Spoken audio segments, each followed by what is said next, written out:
وہی اور وہ کشتی تجری رواں دواں تھی، چلی جا رہی تھی، بہم ان کو لے کر، وہی تجری بہم اور وہ کشتی بہہ رہی تھی، رواں دواں تھی، ان کو لے کر، ایمان والوں کو لے کر، فی موجن موج لہر، ایسی لہروں میں، کل جبال جو پہاڑ جیسی تھی،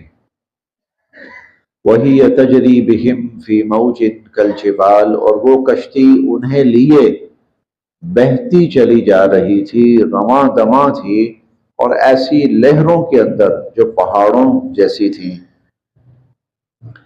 ونادا اور پکارا نوح حضرت نوح علیہ السلام نے ابنہ اپنے بیٹے کو،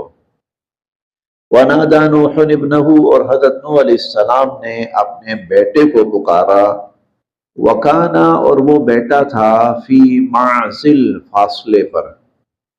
دوری فاصلے، تھوڑے سے فاصلے پر تھا، یا بنی اے میرے بیٹے، ارکم معنا آجا ہمارے ساتھ سوار ہو جا، ہمارے ساتھ سوار ہو جا، ولا تکن اور نہ شامل ہو، مع الکافرین کافروں کے ساتھ، تو کافروں کے جماعت کا حصہ نہ بن، کافروں کے ساتھ شامل نہ ہو، بلکہ آ اور ہمارے ساتھ سوار ہو جا۔ مفہوم بالکل واضح ہے۔ اللہ رب العزت نے حضرت نوح علیہ السلام سے فرمایا کہ کشتی بنائیے، کشتی بن گئی، طوفان آ گیا، سیلاب آ گیا،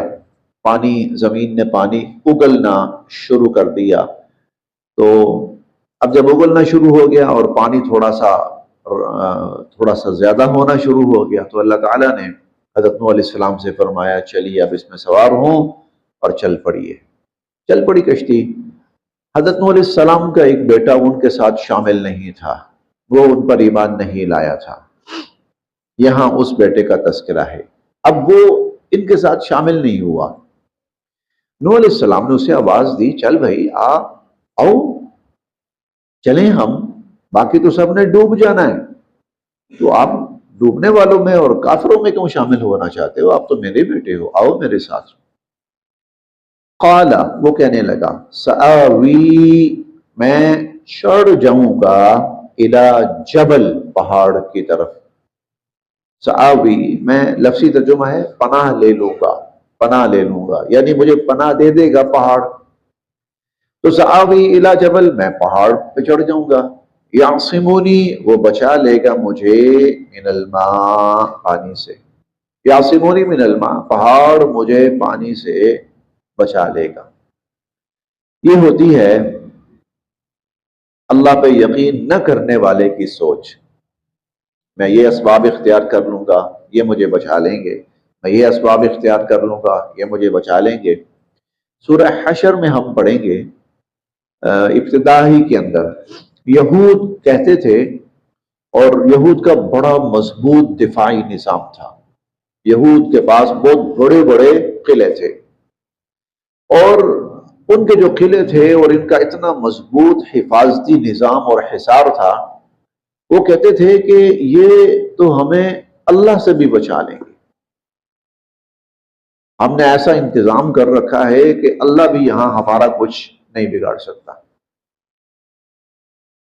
اللہ بھی ہمارا یہاں کچھ، یہ قرآن نے ان کے الفاظ نقل کیے ہیں،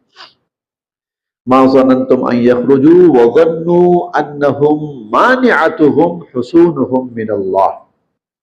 ان کے قلعے ان کو اللہ سے بھی بچا لیں گے، یعنی اللہ بھی مقابلے پہ آیا تو اتنا ان کا مضبوط، ان کا خیال یہ تھا کہ ہمارا نظام دفاع حصار اتنا مضبوط ہے کہ اللہ بھی یہاں کچھ نہیں کر سکے گا۔ فَأَتَاهُمُ اللَّهُ مِنْ حَيْثُ لَمْ يَحْتَسِبُوا، اللہ وہاں سے آئے سوچ بھی نہیں سکتے تھے۔ تو ایک جو اللہ کو نہ ماننے والا ہوتا ہے، اس کا اعتقاد، اس کا اعتماد، اس کی امید، اس کا سہارا، یہی ہے وہ بات جس کو علامہ اقبال نے یوں کہا تھا کہ کافر ہے تو شمشیر پہ کرتا ہے بھروسہ۔